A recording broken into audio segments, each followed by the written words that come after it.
કેમ છો મિત્રો? મજામાં?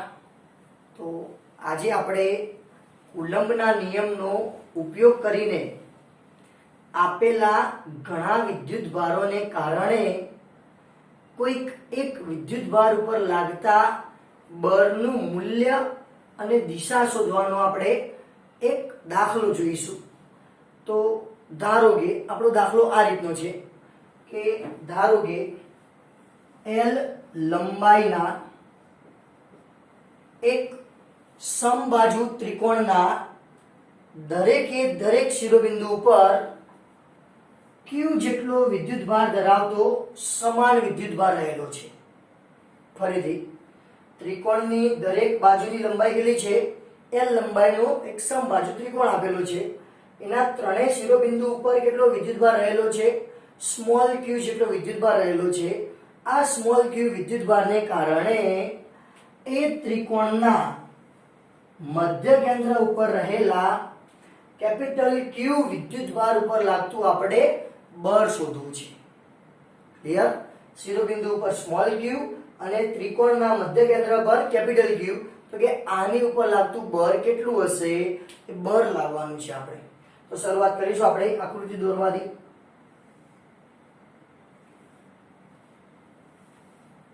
આ આપણો સમબાજુ ત્રિકોણ. ધારો કે અહીંયા આગળ આપણો પ્રથમ વિદ્યુતભાર Q1 બરાબર Q રહેલો છે. અહીંયા આગળ બીજો વિદ્યુતભાર Q2 બરાબર Q રહેલો છે.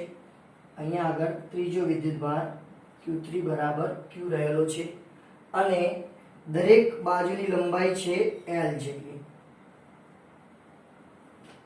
તથા મધ્યમો એટલે શું? ત્રણેય જે શિરોબિંદુ આપેલા હ, ત્રણેય શિરોબિંદુથી લાઈન ખેંચો અને એ લાઈનો જ્યાં આગળ ભેગી થાય એને એનું મધ્ય કેન્દ્ર કહેવાય. એ મધ્ય કેન્દ્ર ઉપર કેટલો વિદ્યુતભાર આપણે મૂકેલો છે? Capital Q. તો આ કેપિટલ Q ઉપર લાગતું આપણને પરિણામી બળ એની દિશા સાથે શોધવું છે. તો આપણો પ્રશ્ન આ રીતનો છે. તો આપણે સંપાતપણાનો સિદ્ધાંત ભણી ચૂક્યા છીએ. એ મુજબ શું થશે કે આ કેન્દ્ર પરના કેપિટલ Q ઉપર બાકીના ત્રણેય વિદ્યુતભારો બળ લગાડશે. Q1 પણ લગાડશે, Q2 પણ બળ લગાડશે અને Q3 પણ બળ લગાડશે. તો સૌથી પહેલા તમારે બધા અંતરો નક્કી કરવા પડશે. તો સૌથી પહેલા હું એને નામ આપી દઉં. ઉપરનું જે શિરોબિંદુ છે એ શિરોબિંદુ, B શિરોબિંદુ, C, વચ્ચેનું છે એ D શિરોબિંદુ. તો તમે Q1 થી Q ની વાત કરો તો બેના વચ્ચેનું અંતર કેટલું થશે? AD જેટલું થશે. Q2 થી કેપિટલ Q ની વાત કરો તો એ બેના વચ્ચેનું અંતર કેટલું થશે? BD જેટલું થશે. Q3 થી Q ની વાત કરશો તો અંતર CD જેટલું થશે. બધા જ અંતરો કેવા બનવાના? સરખા બનવાના. જેટલું અંતર AD બનશે એટલું જ અંતર BD બનશે, એટલું જ અંતર CD બનશે. ક્લિયર? તો આ અંતરો પહેલા તમારે લાવવા પડશે. તો ચલો સૌથી પહેલી વાત, અંતરો લાવવા માટે આપણે શું કરીશું? તો અંતર લાવવા માટે શિરોબિંદુ A માંથી BC ઉપર હું મધ્યગા ડ્રો કરું. આવી મધ્યગા.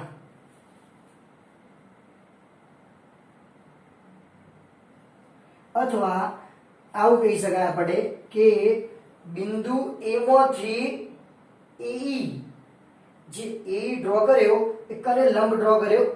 BC ને લંબ ડ્રો કર્યો. જેથી આ ખૂણો કેટલાનો બનશે? 90 નો બનશે. સમબાજુ ત્રિકોણ તો એટલે આખો ખૂણો કેટલાનો બનવાનો? 60 ડિગ્રીનો બનવાનો. જો હું નીચેના જ ખૂણાની વાત કરીશ તો નીચેનો ખૂણો કેટલા ડિગ્રીનો બનશે? 30 ડિગ્રીનો બની જાય. એ જ રીતે આ આખા ખૂણાની વાત કરીશું તો 60 ડિગ્રી. ખાલી અડધા ખૂણાની વાત કરીશું તો કેટલો બનશે? 30 ડિગ્રી બનશે. ક્લિયર? એ રીતે ઉપર પણ આખો લેવો હોય તો 60 ડિગ્રી. આટલાની વાત કરીશું તો ખાલી કેટલો બનશે? 30 ડિગ્રી બનશે. ક્લિયર આટલા સુધી? તો આ ત્રિકોણ પકડવા AEC. કની વાત કરું હું? AEC એની વાત કરો તમે તો એ આ ખૂણો 30 ડિગ્રીનો હ, નીચેનો 90 નો હ, આ ખૂણો પણ 30. આખાની વાત કરો તો આખો કેટલાનો કીધો તો? 60 ડિગ્રીનો. તો આ ખૂણો 60 ડિગ્રીનો, આ 30 અને આ 90 અને આ 30 નો. તો આના માટે હું ઉપરનો ખૂણો લઈને cos θ એપ્લાય કરું તો આવું થશે કે આ ત્રિકોણમાં ત્રિકોણ ABC માટે શું બનશે કહો cos θ બરાબર શું સૂત્ર હતું cos θ નું પાસેની બાજુ ભાગ્યા કર્ણ તો આ ખૂણો 30 ડિગ્રીનો છે તો પાસેની બાજુ કઈ બનશે AE પાસેની બાજુ બને AE upon કર્ણ કર્ણ કયો બને AC કર્ણ બની જાય AC તો કોના જેટલો આપેલો છે L ના જેટલો આપેલો તો AE કરતા બનાવ શું થશે કહો AE બરાબર શું થશે AC cos 30 તેથી AE બરાબર AC કેટલો L cos 30 ની કિંમત √3/2 તો તમે જે લંબ ડ્રો કર્યો તો AE નું આખું મૂલ્ય મળી ગયું કેટલું મળ્યું AE બરાબર L √3/2 ક્લિયર હવે આપણને જે જરૂર હતી એ તો ખાલી AD અંતરની જરૂર હતી શાની જરૂર હતી AD તો આપણે જે પ્રમાણે સમબાજુ ત્રિકોણ વિશે ભણીએ છીએ તે પ્રમાણે આ જે AD ખરો એ આખા AE નો 2/3 ભાગ થાય શું કીધું આટલો જે AD ભાગ ખરો એ આખા AE ભાગનો કેટલો થાય 2/3 ભાગ થાય તથા નીચેનો લાવો હોય તો DE આ જે DE ખરો એ આખા AE નો 1/3 નો ભાગ થાય તો આ રીતે તમે અંતર લાવી શકો તો હાલ આપણે AD ની જરૂર તો શું લખી શકાય કહો AD એ આખા AE નો કેટલો ભાગ થાય 2/3 ભાગ થાય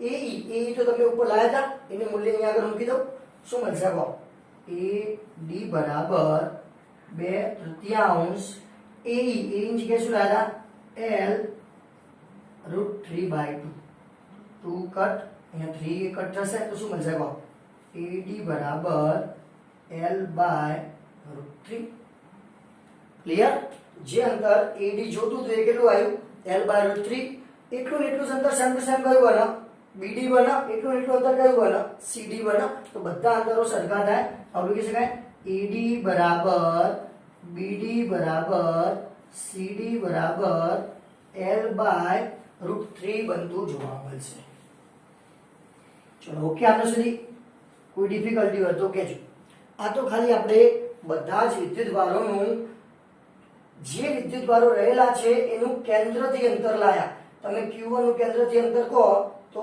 AD કેટલું આવ્યું AD L/√3 Q2 નું કેન્દ્રથી અંતર કહો તો BD કેટલું આવ્યું L/√3 C નું કેન્દ્રથી અંતર કહો તો CD કેટલું આવ્યું L/√3 તો બધાના અંતરો મળી ગયા ચલો ક્લિયર હવે અંતરો મળી ગયા બાદ Q પર કોણ વિદ્યુતભાર બળ લગાડે દરેકની વ્યક્તિગત વાત કરવી પડે ચલો હું વાત કરું Q1 પોતે પણ ધન વિદ્યુતભારિત જે કેન્દ્ર ઉપર Q લગાડવાનું એ પણ ધન વિદ્યુતભારિત તો બંનેની વચ્ચે અપાકર્ષીય બળ થાય એટલે કે Q1 વાળો કેપિટલ Q પર કઈ તરફ બળ લગાડે નીચે તરફ બળ લગાડે એ આ દિશામાં થઈ જાય જોઈ લો એ આ Q1 વાળો કેપિટલ Q તરફ કઈ દિશામાં બળ લગાડે આ દિશામાં બળ લગાડશે કોના ઉપર લાગ્યું Q ઉપર લાગ્યું કયા બિંદુએ રહેલો D બિંદુએ રહેલો કોણે લગાડ્યું પહેલા એ Q1 એ લગાડ્યું તો એ બળ આપણે શું લખી શકીએ કહો F કોના ઉપર લાગ્યું કેપિટલ Q ઉપર લાગ્યું કોને લગાડ્યું Q1 એ લગાડ્યું આ રીતે F કેપિટલ Q ઉપર લાગ્યું Q1 A લગાડ્યું is equal to શું સૂત્ર હતું કહો કે પહેલો વિદ્યુતભાર કેપિટલ Q પોતે બીજો વિદ્યુતભાર Q1 upon r², બે વચ્ચેનું અંતર હાલ શું લખું બે વચ્ચેનું અંતર AD નું સ્ક્વેર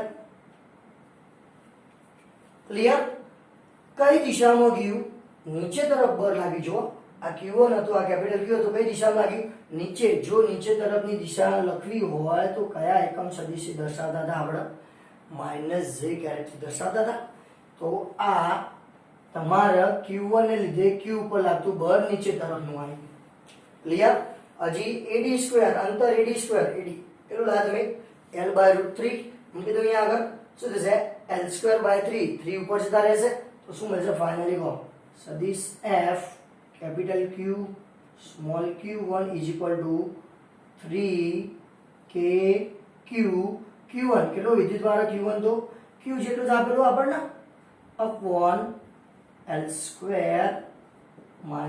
- j કેરેટ. ફાઇનલી જે પહેલો વિદ્યુતભાર q1 હતો એના લીધે કેપિટલ Q ઉપર લાગતું બળ મળી ગયું આપણને. ક્લિયર? હવે બીજા વિદ્યુતભારની વાત કરીએ. બીજો વિદ્યુતભાર કયો? Q2 એ Q જેટલો જ છે. એના લીધે કેપિટલ Q બંને ધન વિદ્યુતભાર તો બંને વચ્ચે અપાકર્ષણ થશે તો એના જ દિશામાં શું થશે? આ Q2 ને કારણે આ Q પર અપાકર્ષીય બળ આ તરફની દિશામાં લાગશે. આવું થઈ જાય જોઈ લેજો. અહીંયા આગળ Q2 બરાબર Q વિદ્યુતભાર, અહીંયા આગળ કેપિટલ Q વિદ્યુતભાર, કઈ દિશામાં બળ લાગશે? આ દિશામાં બળ લાગશે. ક્લિયર? કના ઉપર લાગ્યું? Q ઉપર લાગ્યું. કને લગાડ્યું? Q2 એ લગાડ્યું. આવું બની જશે. તો એ જે બળ ગયું એ બળ ના તો x દિશામાં જાય છે કે ના y દિશામાં જાય છે. તો આના તમારે શું કરવા પડશે? ઘટકો બનાવવા પડશે. કયા કયા ઘટકો બનશે? આવા ઘટકો બને. તમે ઘટકો વિશે ભણી ચૂક્યા 11મા ધોરણમાં. આવું બનશે. એક આ દિશાનો ઘટક બને, એક આ દિશાનો ઘટક બને. એમાંથી આ ખૂણો કેટલાનો છે? નીચેનો ખૂણો 30. તો એ ખૂણો તમે જાણો છો. આગળનો ખૂણો આવ્યો 30 ડિગ્રીનો. તો એ cos ઘટક બનશે. શું કહીશું આનો? કહો F Q Q2 કયો ઘટક? cos ઘટક કઈ દિશામાં જાય? ધન x દિશામાં જાય. ચલો આ કયો ઘટક બનશે? F Q Q2 કયો ઘટક બને? sin ઘટક થાય. કઈ દિશામાં જાય? j દિશામાં જાય. ક્લિયર આટલે સુધી? તો જે Q2 ના લીધે Q પર બળ લાગતું હતું એના આપણે શું બનાવવા પડ્યા? બે ઘટકો બનાવવા પડ્યા. જો હું બે ઘટકોનો સરવાળો કરું તો મને શું મળી જાય? Q2 ને કારણે Q ઉપર લાગતું બળ મળી જાય. તો આવું બનશે જોઈ લો. તેથી Q ઉપર કના લીધે લાગતું બળ? Q2 ને લીધે લાગતું બળ બરાબર બંનેના ઘટકોનો સરવાળો F Q Q2 cos 30 I caret વત્તા F Q Q2 sin 30 કયું કેરેટ? j caret. થાય આવું? તેથી ચલો બંનેના સૂત્રોને મૂલ્ય મૂકતા જઈએ. ચલો આનું સૂત્ર મૂકવું હોય તો શું આગળ સિમ્પલી કહો કે પહેલો વિદ્યુતભાર કયો? Capital Q. બીજો કયો? Q2. Q2 કના જેટલું હોય? સ્મોલ q જેટલું હોય અપોન બેના વચ્ચેનું અંતર. બેના વચ્ચેનું અંતર કેટલું હોય? BD² જેટલું હોય. cos 30 ની કિંમત √3/2 I કેરેટ વત્તા આનું સૂત્ર બોલો કે પહેલો વિદ્યુતભાર કેપિટલ Q, બીજો Q2 ના તો શું કીધું આપણે?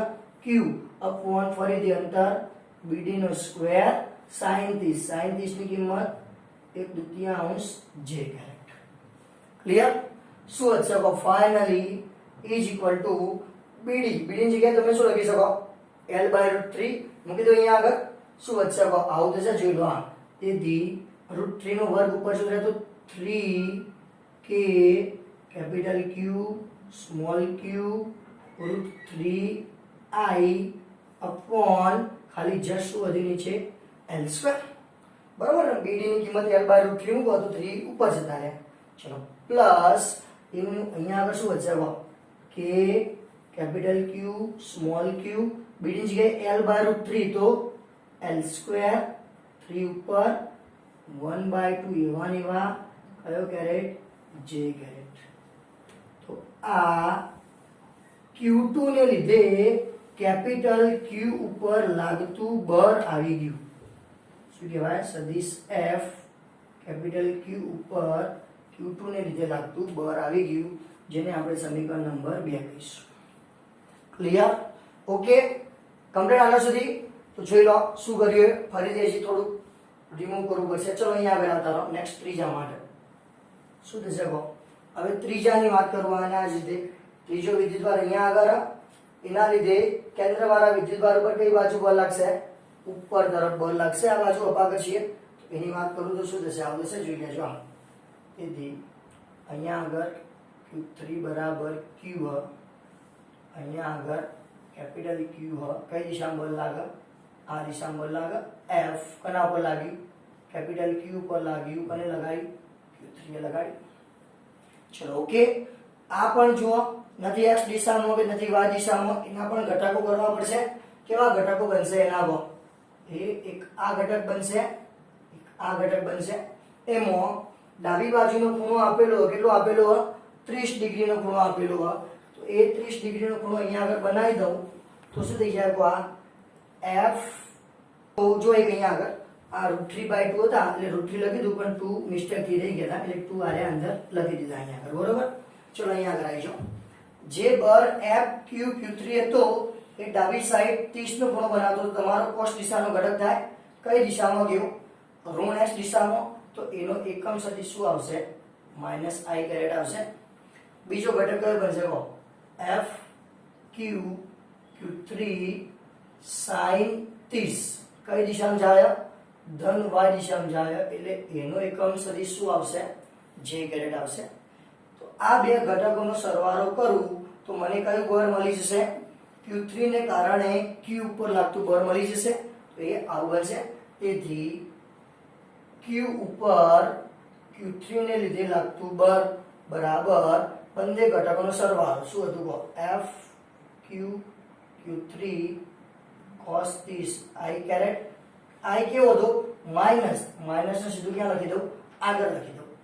વત્તા F Q3 sin 30 કયો કેરેટ હતો? j caret. ચલો ઇઝ ઇક્વલ ટુ માઈનસ એવા ને એવા. ચલો આનું સૂત્ર બોલો. F Q3 નું શું થશે?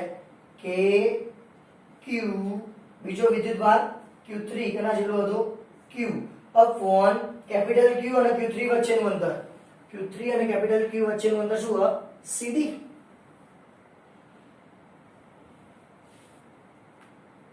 cos 30 ની કિંમત √3/2 i કેરેટ.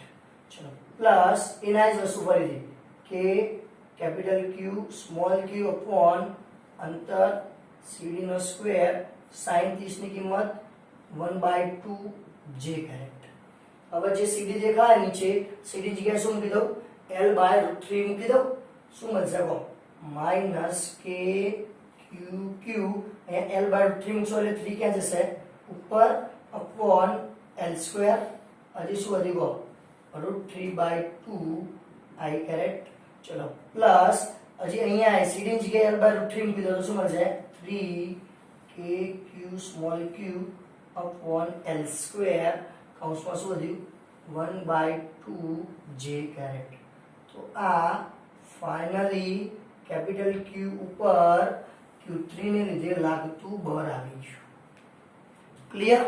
હવે ટોટલી બળ લાવવું હોય તો Q1 ના લીધે કેપિટલ Q ઉપર લાગતું બળ, Q2 ના લીધે કેપિટલ Q ઉપર લાગતું બળ અને Q3 ના લીધે કેપિટલ Q ઉપર લાગતા બળ ત્રણેયનો આપણે શું કરવો પડશે? સરવાળો કરવો પડશે. સદિશ સરવાળો. હવે કહી શકાય સંપાતપણાના સિદ્ધાંત અનુસાર શું થશે? Q ઉપર લાગતું પરિણામી બળ બરાબર Q ઉપર Q1 ને લીધે લાગતું બળ વત્તા Q ઉપર Q2 ને લીધે લાગતું બળ વત્તા Q ઉપર Q3 ને લીધે લાગતું બળ. તો તમારા ત્રણેય જે સમીકરણ લાયેલા છે એ ત્રણેય સમીકરણનો સદિશ સરવાળો અહીંયા આગળ કરવો પડે. શું મળશે? સમીકરણ નંબર 1 માં શું હતું? 3k capital Q small q upon L² કેવો હતો? Minus j caret. માઈનસ આગળ લખું j કેરેટ. આ સમીકરણ નંબર 1 માંથી લખ્યું. ચલો 2 માંથી પકડો. શું થાય છે 2 માં સમીકરણ number? Plus 3k capital Q small q શું હતું હજી? √3i caret upon 2 L². Plus હજી શું છે આગળ 3k capital Q small q j caret upon 2l². સમીકરણ નંબર 2 લખી. સમીકરણ નંબર 3 હજી minus k capital Q small q 3√3 i caret upon 2l² plus 3k capital Q small q j caret upon 2l². તો બધાનો આપણે સદિશ સરવાળો કર્યો. કયા કયા ટર્મ્સ કેન્સલ થાય છે જુઓ. હવે આ બે ટર્મ્સ કેન્સલ થાય છે અહીંયા આગળ. એ 3kqq √3i અપોન 2l² એ પ્લસ વાળું પદ છે, એવું ને એવું સેમ ટુ સેમ આ પદ કેવું છે માઇનસ વાળું. તો બે પદ શું થઈ ગયા કેન્સલ થઈ ગયા. કયા કયા વધ્યા ખાલી j વાળા વધ્યા. શું થશે અહીંયા જુઓ 3/2 એટલે કે આપણે શું લખી શકીએ 1.5. તો આ 1.5 વાળું ટર્મ છે, એના જ રીતે i પણ 1.5 વાળું ટર્મ છે. તો આ 1.5 આ 1.5 બંનેનો સરવાળો કરું તો 3 વાળું થઈ જાય, આ મળશે 0 ઇઝ ઇક્વલ ટુ જે માઇનસ હતું એવું નહીં minus 3k capital Q small q j caret upon l² વત્તા એ આનું શું કીધું તો આપણે 1.5 એ રીતે આનું પણ શું કીધું 1.5. તો બંનેનો સરવાળો શું થશે 3 થશે. હવે 3k q j caret upon l². તો આ પદ જેટલું ધન આવ્યું એટલું આ પદ કેવું આવ્યું ઋણ. તો પરિણામી કેપિટલ Q ઉપર લાગતું બળ શું થઈ જશે 0 બનશે. ક્લિયર. તો આ રીતે એક વસ્તુ બહુ યાદ રાખજો, જ્યારે કોઈ બંધ ગારો રચાતો હોય ત્યારે બંધ ગારાના દરેકે દરેક શિરોબિંદુ ઉપર સમાન વિદ્યુતભાર રહેલો હોય ને તો તેની કેન્દ્રના કોઈ પણ વિદ્યુતભાર ઉપર લાગતું બળ હંમેશા શૂન્ય થતું જોવા મળે. ક્લિયર. તો કોઈ પણ ભૂલ ના થાય એ રીતે કમ્પ્લીટલી આ દાખલો તમને આવડતો હોવો જોઈએ. ક્લિયર. પરીક્ષામાં આ દાખલાની સારી એવી વેલ્યુ છે. કમ્પ્લીટ. આશા રાખું કે તમને બધી ખબર પડી હશે. તો મિત્રો આ વિડિયો આ જે આખો તમને એક્ઝામ્પલ શીખવાડ્યું એ તમને સારો લાગે તો લાઈક કરજો, મારી ચેનલને સબસ્ક્રાઇબ કરજો અને સાથે સાથે તમારા મિત્રોમાં શેર પણ કરતા રહેજો.